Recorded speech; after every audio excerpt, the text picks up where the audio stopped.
জমে উঠেছে গ্রুপ পর্বের লড়াই। হিসেব নিকেশ চলছে কে যাচ্ছে বিশ্বকাপের রাউন্ড অফ 32-তে। প্রথম ম্যাচে ব্রাজিল, স্পেন, বেলজিয়াম, পর্তুগালের মতো বড় দল হোঁচট খাওয়ার পর দ্বিতীয় পর্বে খেলা নিয়ে শঙ্কায় দলগুলো।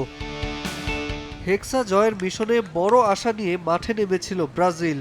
মরক্কোর কাছে ড্র করে সেই আশায় কিছুটা হলেও ভাটা পড়েছে। কাতার বিশ্বকাপে সেমিফাইনাল খেলা মরক্কোর পরের ম্যাচ স্কটল্যান্ডের বিপক্ষে। প্রথম ম্যাচে হাইতিকে 1-0 গোলে হারিয়েছিল টার্টান আর্মিরা।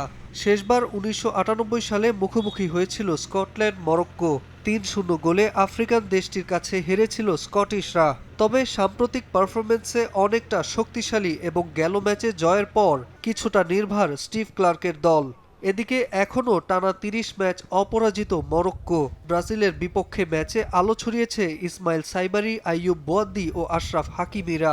দলে কোনো ইনজুরি নেই, তাই স্বস্তি নিয়েই পূর্ণ 3 পয়েন্ট অর্জনের লক্ষ্যে মাঠে নামবে মরক্কো। ভোর 4টায় শুরু হবে ম্যাচটি। রুচি চানাচুর 300 গ্রাম ও 500 গ্রামের ফ্যামিলি প্যাক, এক প্যাকে পুরো পরিবার।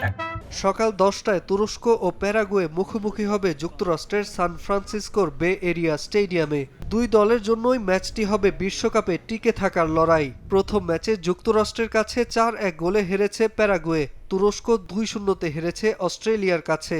এই ম্যাচ হারলে দুই দলের জন্যই শেষ হবে এবারের বিশ্বকাপ সফর। 1995 সালে শেষ দেখায় 0-0 গোলে ড্র করেছিল দুই দল। নাজমুল হাসান পুলক, সময় সংবাদ।